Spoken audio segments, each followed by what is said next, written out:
Welcome in another episode, guys. Podcast Perspectives, where we talk all things business, life, and motivation.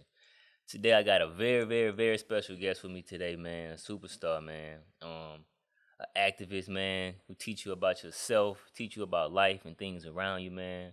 A man who well connected. You know what I'm saying? Doing a lot of big things in the culture, man. Done a lot of big things, man. A lot more to come. Today, I got with me Red Pill in the building, man. How you Peace, doing, my peace, man? How you peace. doing? Peace, King. All is well. You know what I Sir. mean? Honored to be here. You know what I'm talking about? Yep. And got a lot of stuff going on, man. A lot of stuff you done, man. How do we get here? You know what I'm saying? Like, what's the journey like to get to this point? Oh man. The journey has been a roller coaster ride. You feel me? A lot of turbulence. It's been a wormhole. It's been a journey down a rabbit hole. It's been the road less traveled. It's the road to perdition. I would say that I started out, on this path, 10 toes down.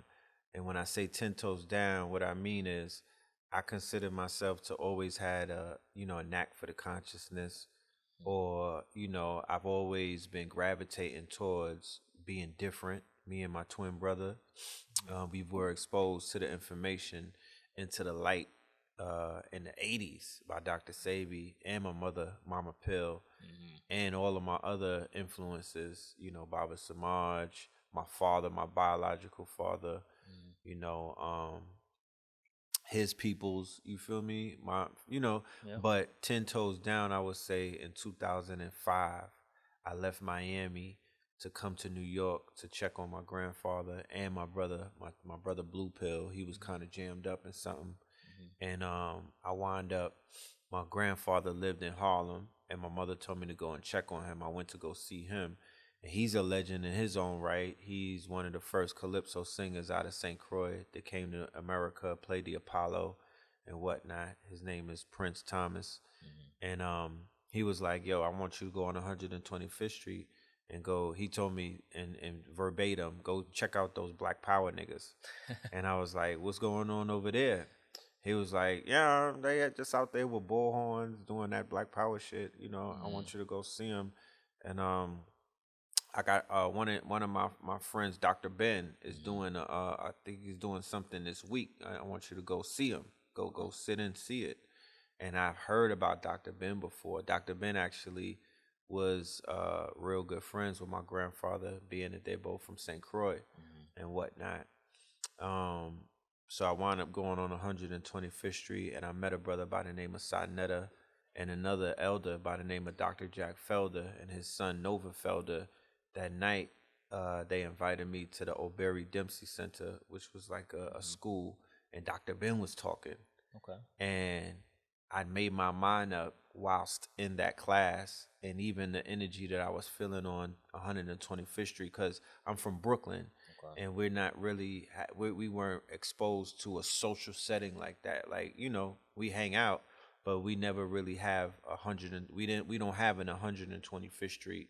One thing about 125th Street is it's on record as having the most foot traffic in a business district. You know what I mean? It beat 34th Street and Madison Avenue and all of that. So it's like thousands of people go up and down.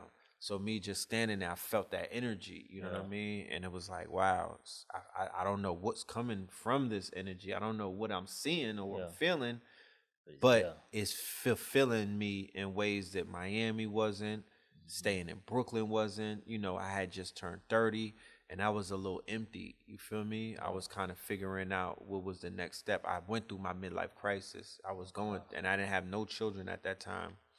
So that was it. Like that was that eureka moment.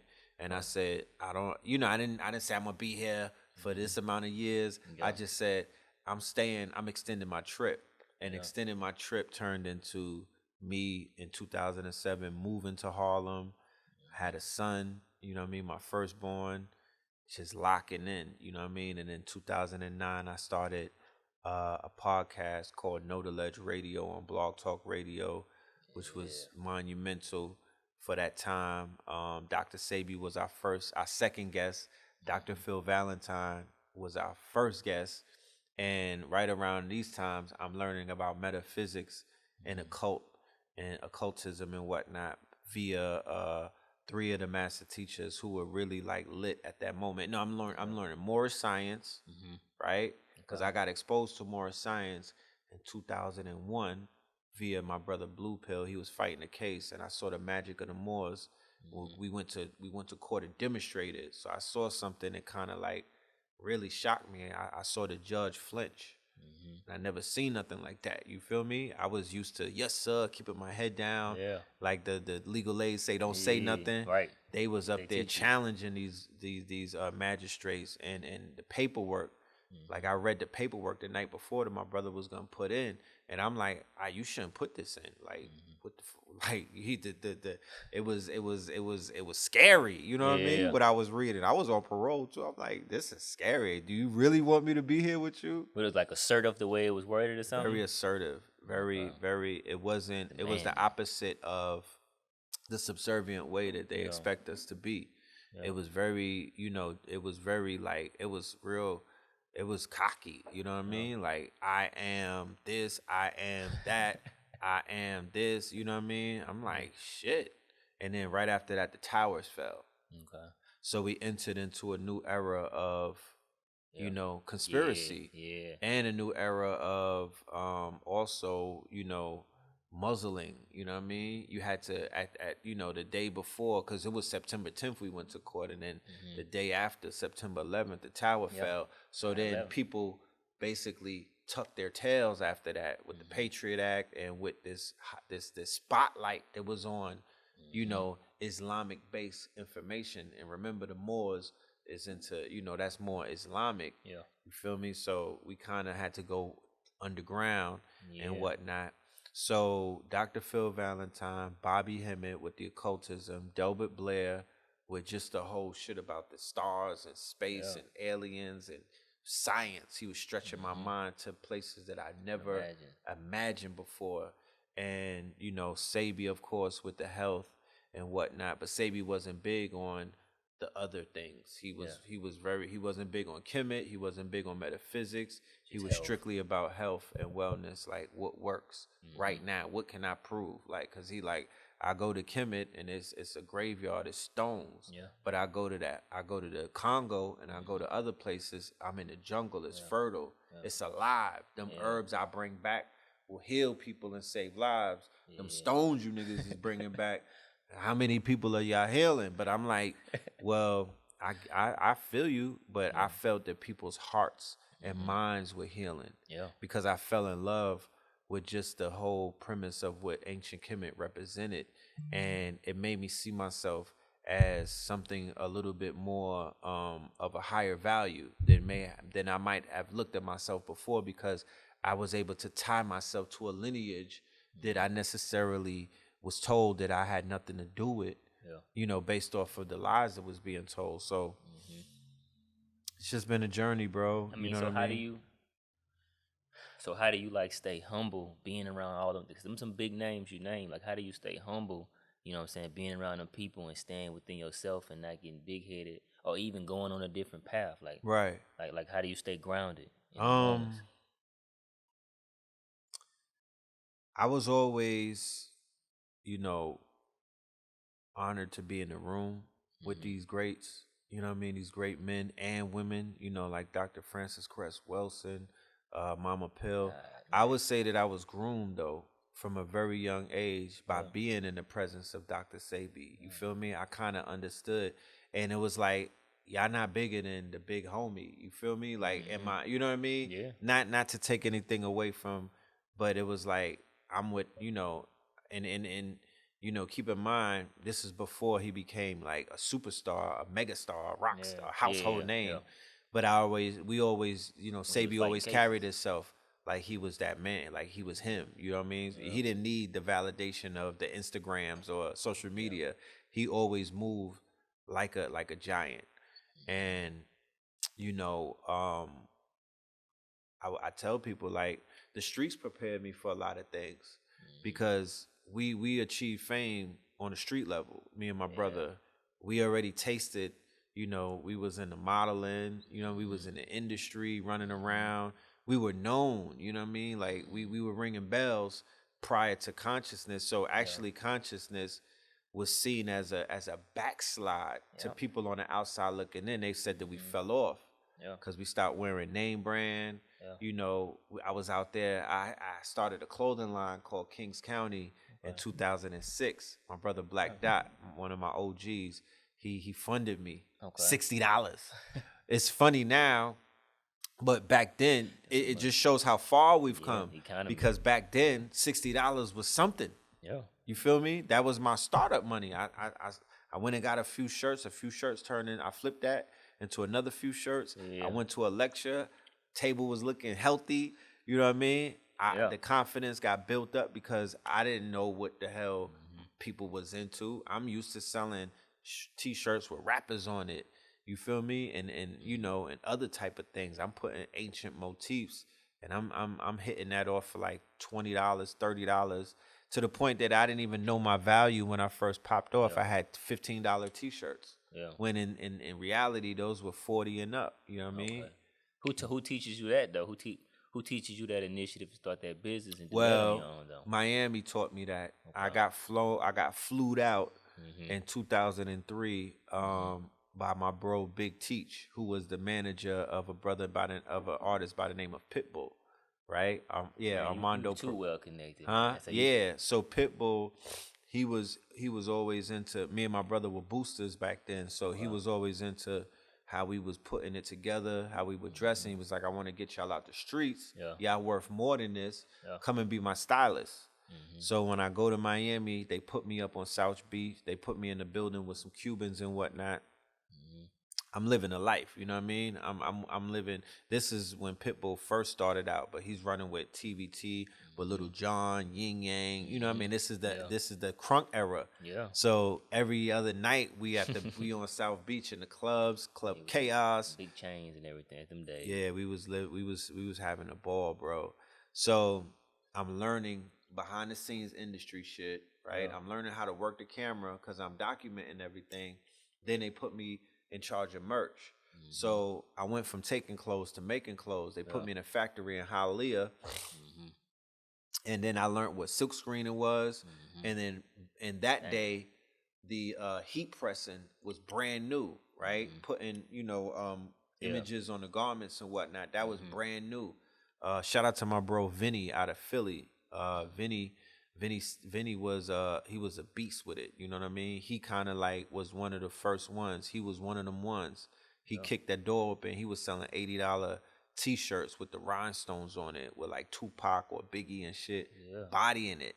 And he taught me certain things on how to make the shirts.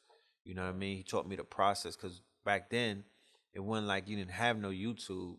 You feel me? If you didn't know, you didn't know. You couldn't just go get a video, do it yourself out of the damn Blockbuster. Nobody was telling you how. You had to know. You had to be in these streets to know what you needed to know. So I approached it like anybody else would approach the game. You know what I mean? I soaked it up and I applied it, and it worked for me. Nah, you capitalized, man, because it's like you said you got exposed to, so much earlier, but it sounded like you was just getting exposed to everything at every level, from mindset to culture to health.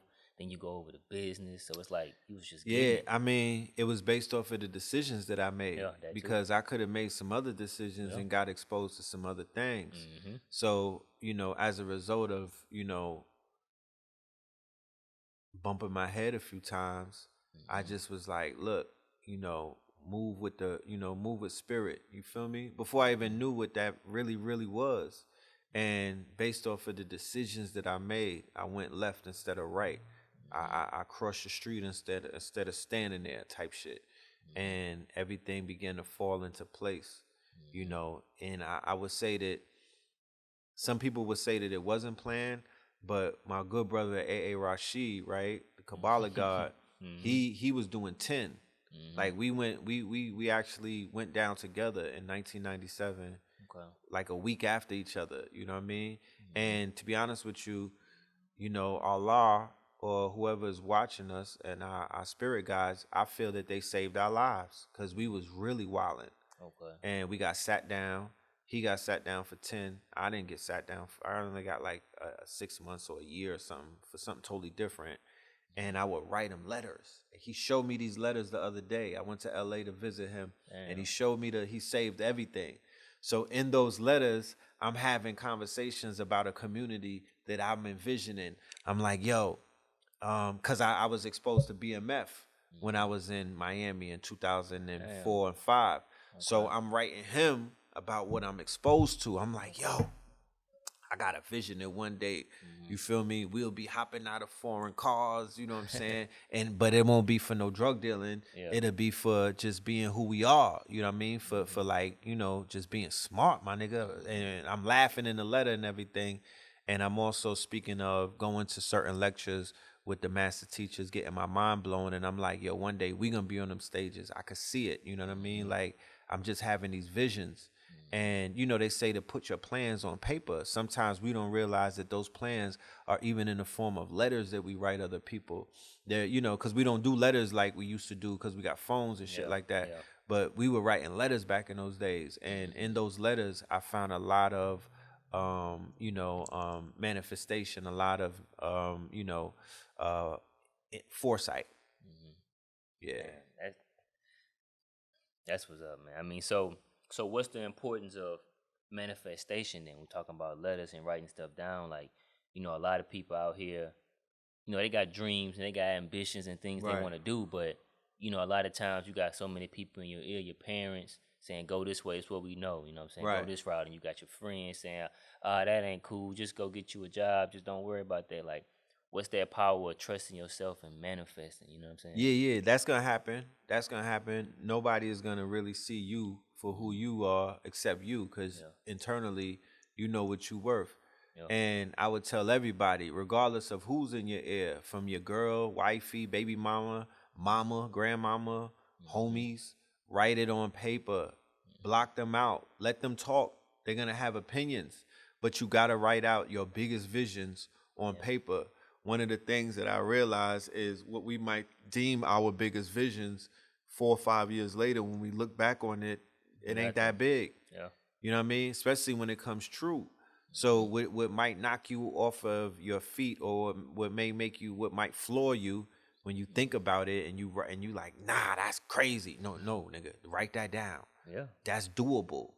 You know what I mean? Make the impossible possible. You don't want to be freestyling in this thing. Your what you write down is like an anchor. Yeah. You know, you're gonna go back to it. You know what I mean? Yeah. Write it down and just put it somewhere if need be. You don't have to always, reread it. Or you could write your vision. You could create a vision board and put it up. I have plenty of vision boards throughout my times and whatnot. You know, you could put your vision of what it is that you want. You know what I mean? You want a Rolls Royce. You want a 3-car garage. You want something with a lake in the back. Yep. You deserve all of that. If it's meant for you, it's gonna come to fruition. It ain't gonna just come to fruition by you writing it down now. You gotta take the action. Sweat equity, right? You're gonna have to take that action. But I'm assuming in your business plan there's steps of actions. You feel me? Now, to put a business plan together or to put vision boards together, once again, you have a supercomputer in your pocket. Nobody got to hold your hand. You can easily figure out how that's being done and go and do it. There's templates at this point of business plans. Gotta go get it. Yeah, all kind of things. So that is magic though. And you know, you are the driving force. Yeah. You know what I mean? You got to gas yourself up. Yeah. You know, it's always beneficial to surround yourself with people who are going to challenge you.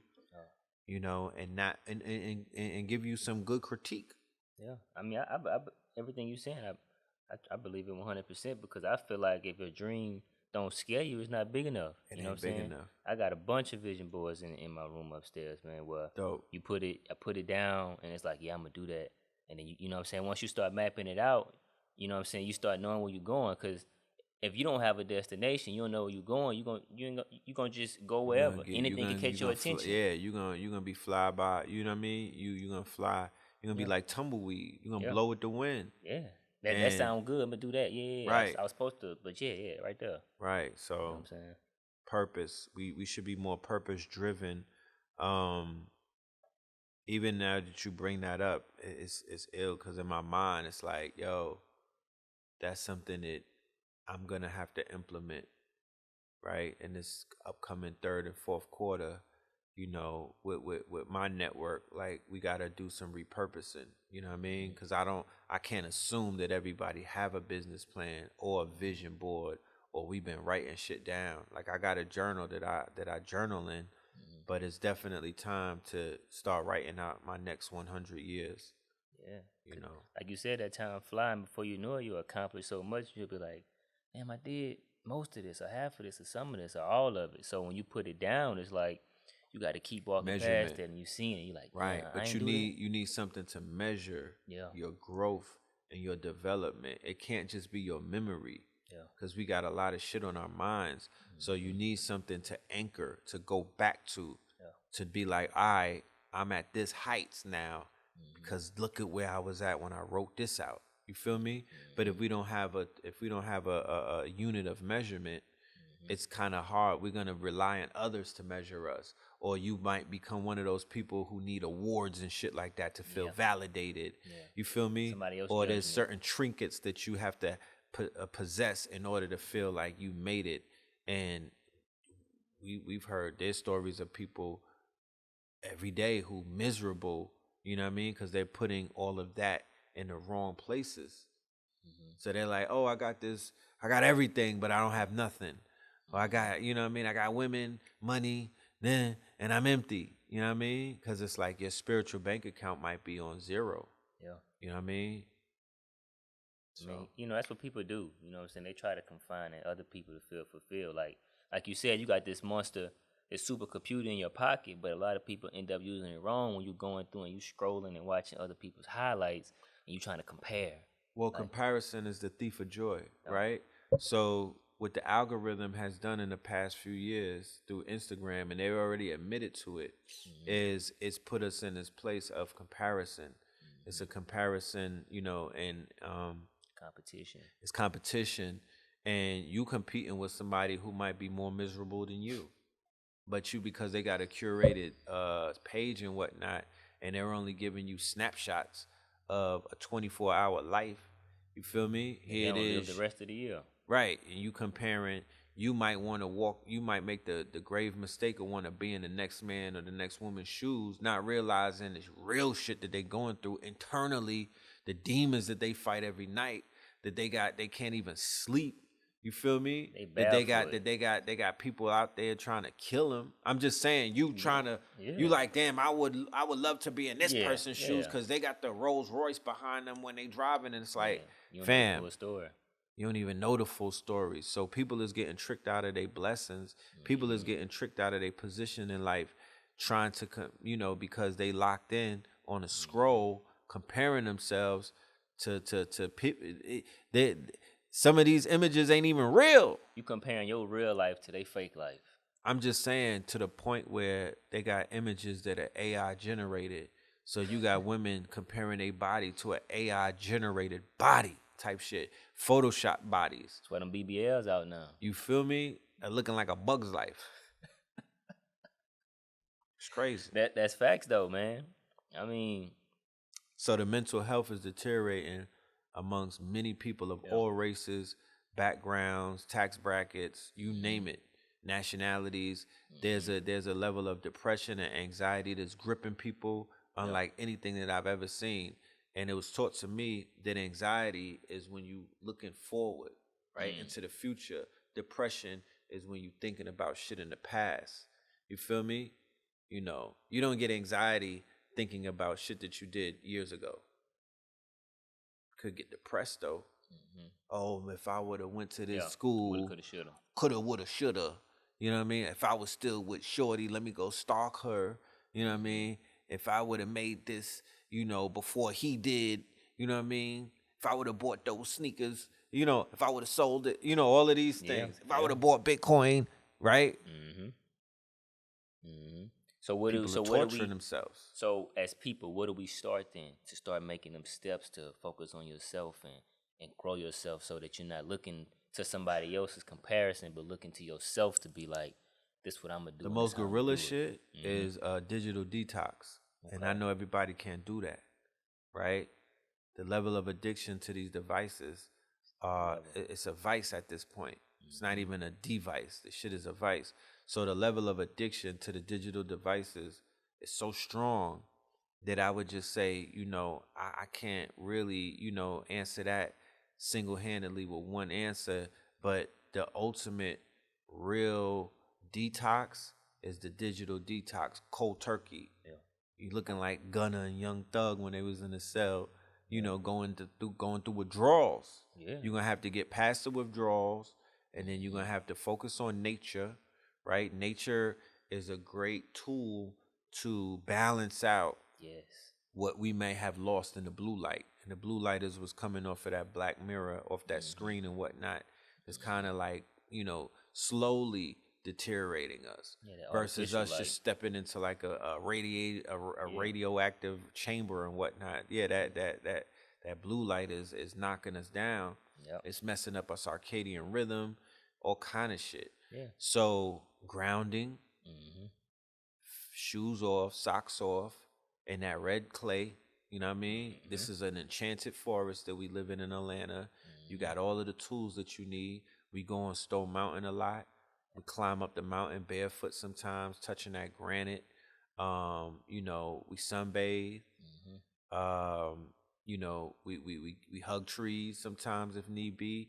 Yep. To offset our electronic the voltage in our bodies and whatnot. Sometimes it's so low. You feel me?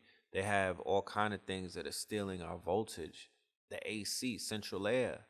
You feel me? That's messing us. That's fucking us up. Yep. You know what I mean? The foods that we eat. So we got to get back in nature. There's trails, ancient trails all around us. You feel me? This is a landlocked state. However, there's no big oceans around, but you could make up for that with these forests, with these trees. Of course, Tai Chi, yoga, the movement of the energy and whatnot. Binaural beats. I try to make sure that I listen to some type of balance, and I keep a balance of what I listen to. 432 hertz binaural beats. Londrell. You know what I mean? Some of those singers that are out here, Cleo Brown. Healthy music. You know what I mean? Music with a message and whatnot. I try to eat as good as I can, fruits, vegetables, plant-based, stuff like that. That would be some of the solutions that I would say. Find an activity to keep you keep you up. You know what I mean? But what about people that are in these spaces, such as myself, in these digital spaces where we got to be in a matrix?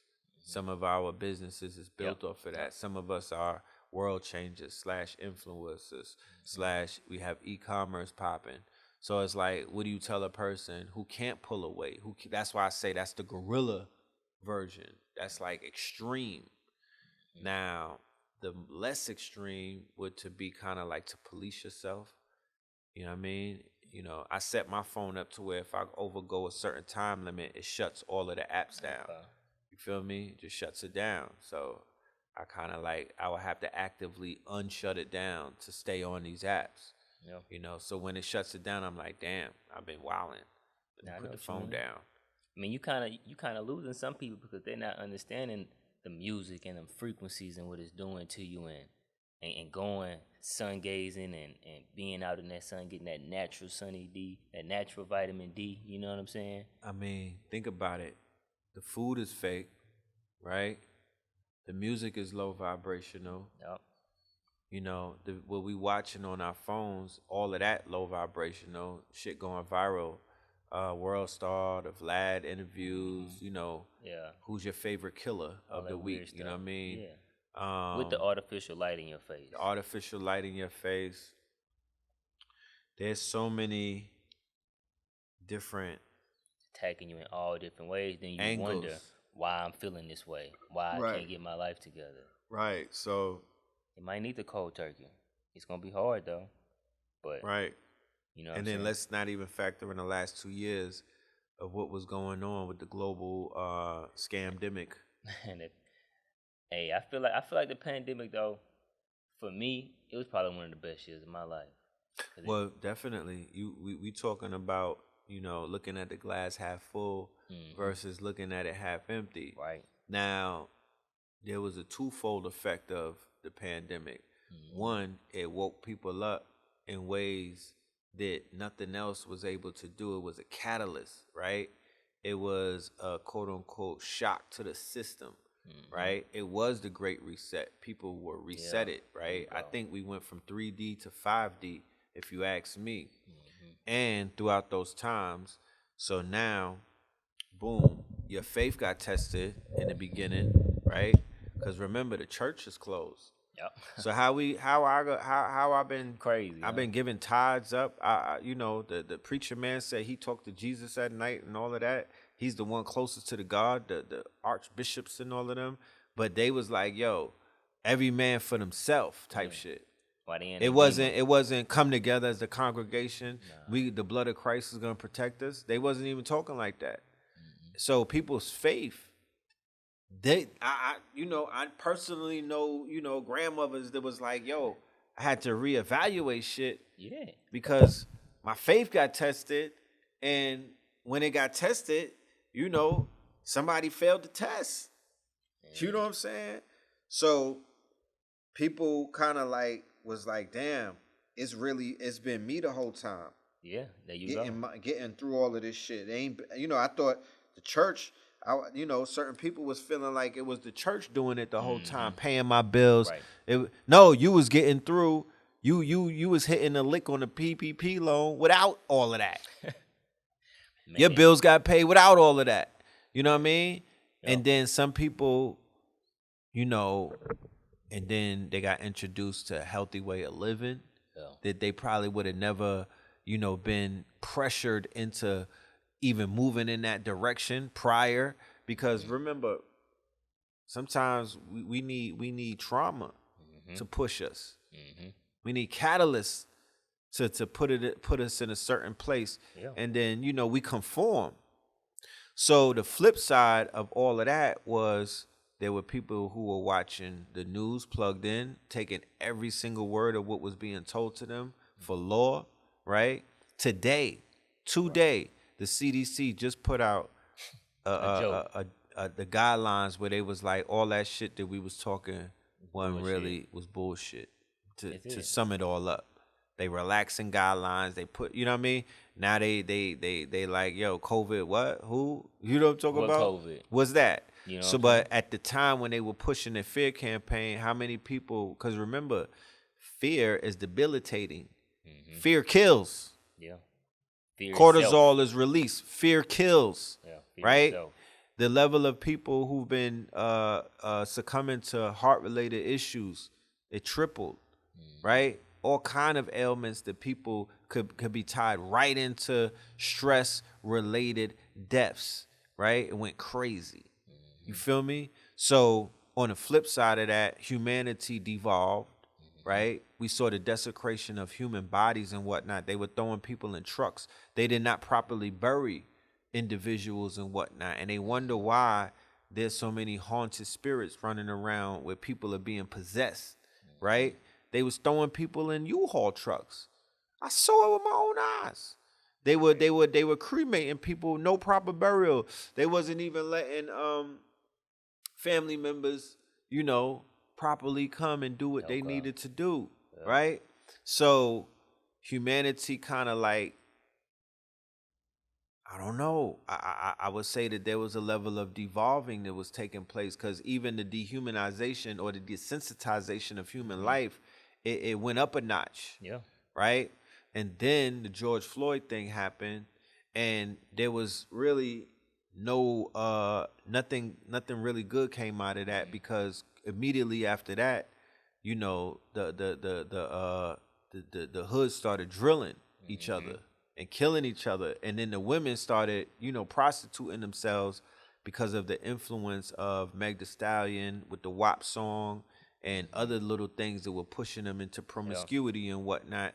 You had like Cardi B talking to Joe Biden and shit. You feel me? Like Maxine Waters, having like Zoom calls with thoughts. And it's like, come on, what are we doing? What kind of example are we setting? So in a place where people were losing, faith in the healthcare system and stuff like that, they even put themselves because what's the hypocrisy in the whole thing? Last week it was 6 feet distance and you couldn't be around anybody. This week it's like go sell some box and pay the bills type shit. Like, sexual liberation, we all prostituting ourselves. I mean, it was the most backwards, upside down, retarded propaganda campaign. But as you can see, the people's minds are impressionable, and they're gonna move in the direction of wherever the Pied Piper blows his flute. Yeah. But what it also did, on the flip side, you got the people who it woke up. People of course, that was... Even like myself, like it forced you to sit down, and now I'm like, okay, what am I eating? What is this I got in my body? And you start researching and figuring out, I don't need to be eating this, what this is. I'm not an animal. I'm not, you know what I'm saying? So it's forced other people to be like, how do I grow myself? How do I build myself and gain knowledge of myself, and start to meditate and start to get out in that sun and learning to ground yourself, and you know what I'm saying? So it had that positive effect of too. Of course, like I said, it wasn't all bad. The economic, the financial literacy movement boomed in those 2 years. The rise of the EYLs and all of them, that came through 2020. You know what I'm talking about? Like the rise of the crypto bros. Yeah, real estate was going crazy. It was real estate was going crazy. Man. Digital real estate was going crazy. Cryptocurrency was going crazy. Man. People who had excess, quote unquote, assets, you feel me, that they really didn't have before. Remember, I'm from New York. Staying home for more than 2 days in New York was a crime. Nobody never did that. The hamster wheel demands so much of us. We were always outside. You couldn't just chill in your house, even if you didn't live with your mama. You feel me? If you had a roommate or if you lived by yourself, the guilt of not being on the hamster wheel would destroy you in New York. You had to be outside, hustling, doing something.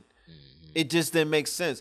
Not everybody was getting money at home, right? It made sense if you was getting money at home. Right. You feel me?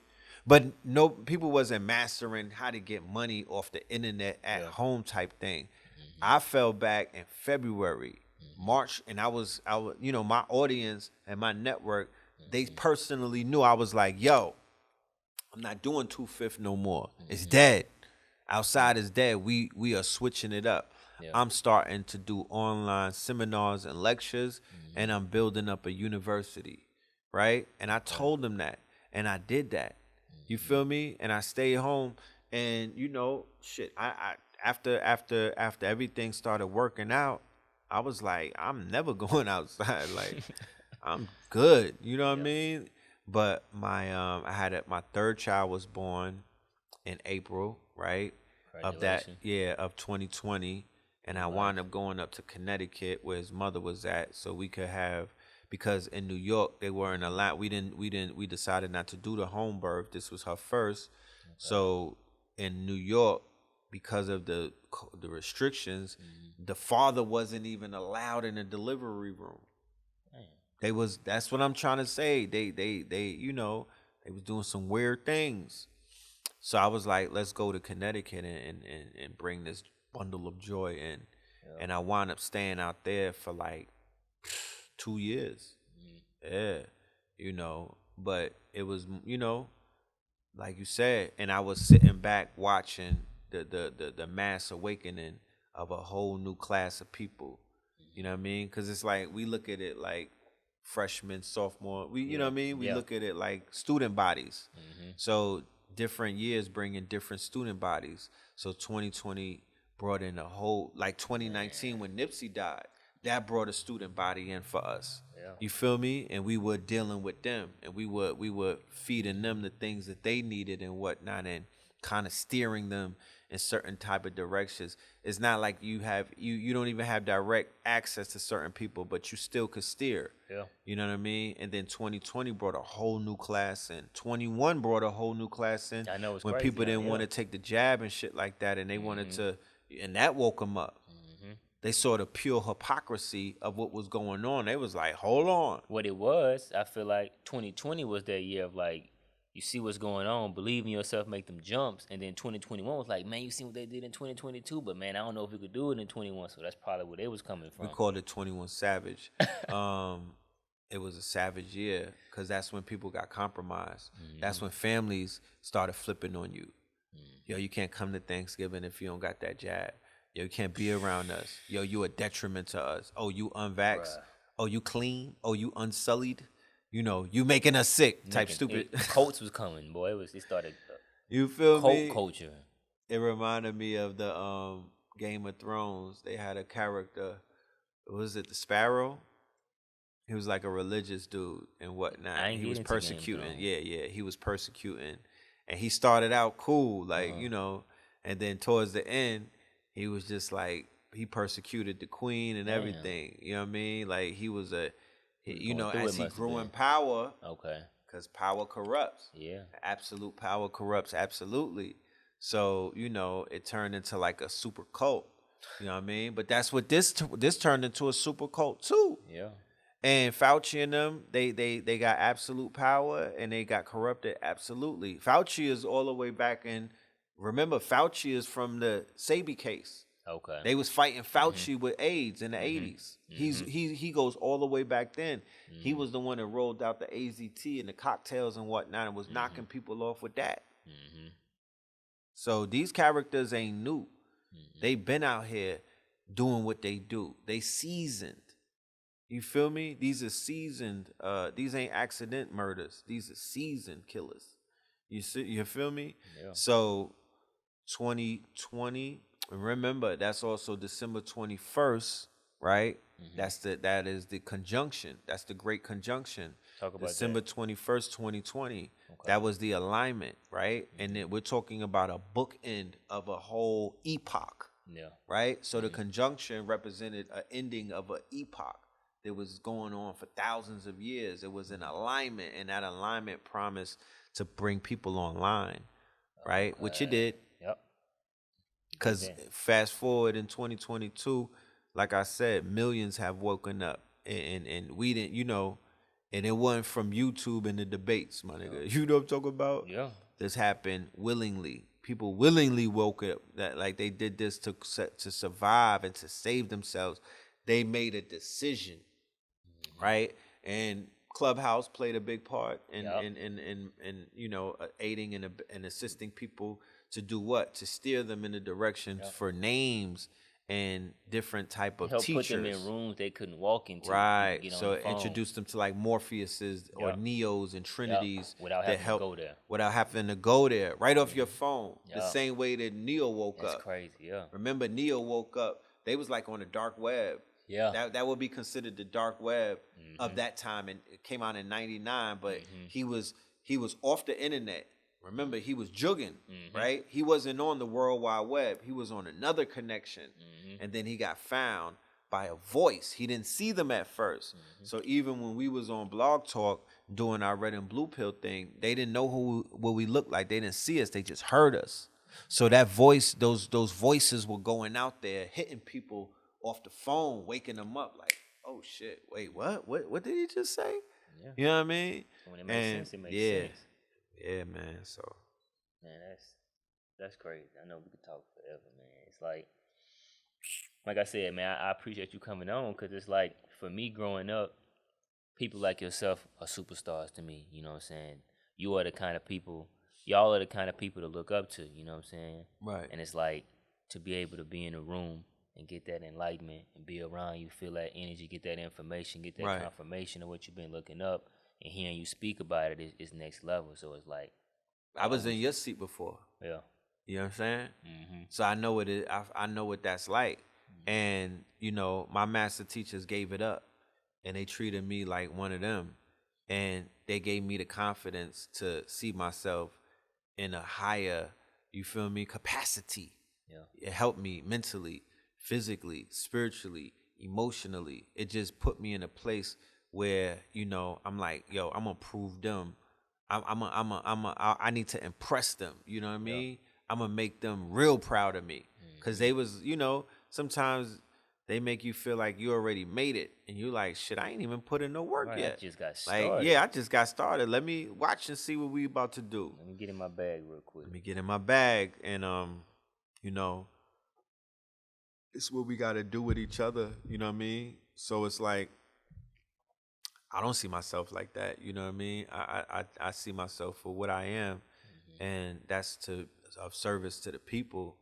And of course, I know that the aura, and I know the type of energy that I move with, and because I know what my body is built like. You know what I'm saying? However, I could look at you and tell that, you have greatness in you. You know what I'm talking about? And you'll be sitting where I am, and there'll be somebody that'll be like, yo, you my hero. I love what you was doing, your interviews, you know what I mean? Then you took it whole nother level. So it's called each one teach one. We gotta be there for each other. Yeah.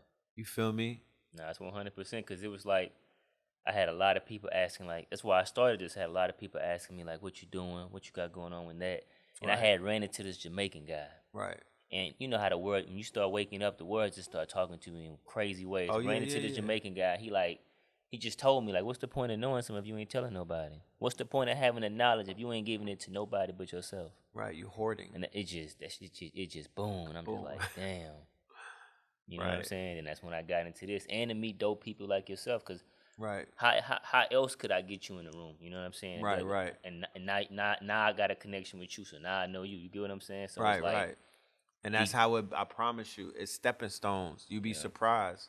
Like one chance encounter could change your life forever. Yeah. You know what I mean?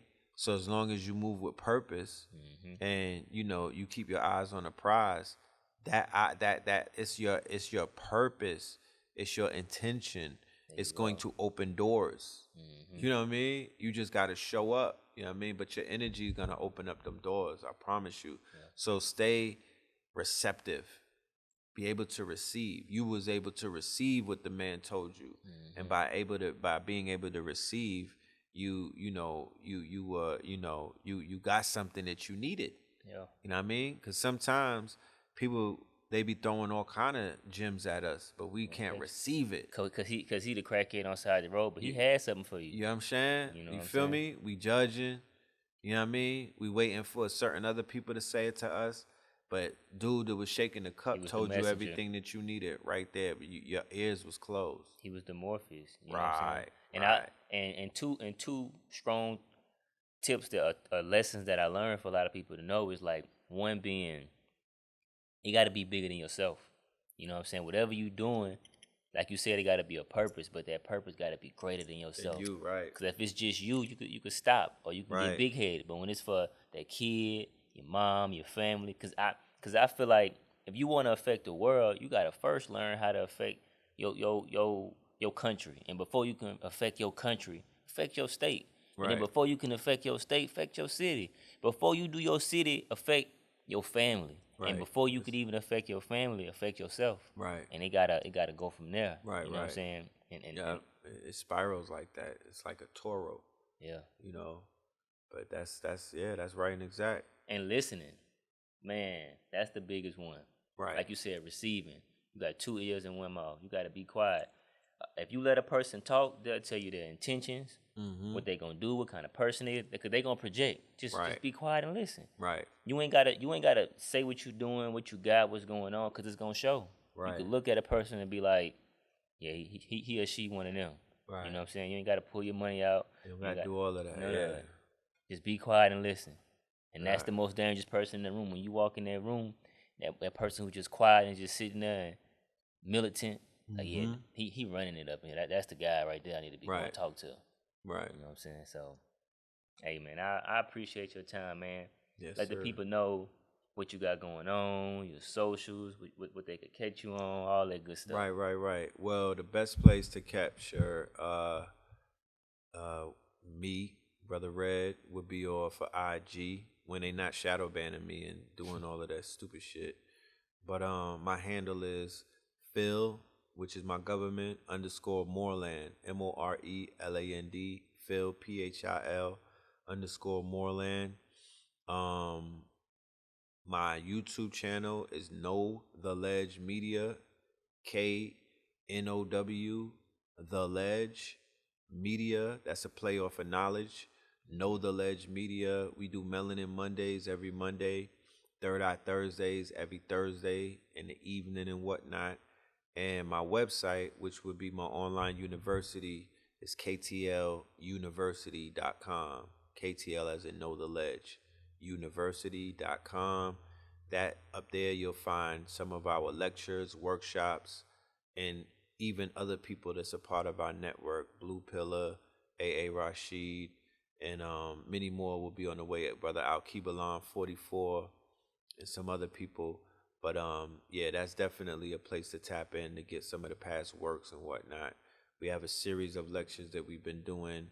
The Evolution Will Be Digitized, Facts Initiative, American Gods. That's up to the 5th series now. Fear of a Black Amor Messiah. We've been doing that since 2016. You know, just cooking, bro. Yeah, man, I love it. Yeah, man, just cooking. Conscious Industries. You know, we're just working. This Friday. Well, yeah. You know, I don't know when this is gonna air, but you know, we working. Okay. Wait, there y'all having, man, amazing conversation, interview with an amazing person, man, who I grew up on, teaching a lot of the stuff that we trying to learn today. So this definitely somebody y'all want to tap in with. Also, make sure y'all like, comment, subscribe, share this with somebody who needs to see it, somebody who needs some enlightenment, man. And there you have it. We out.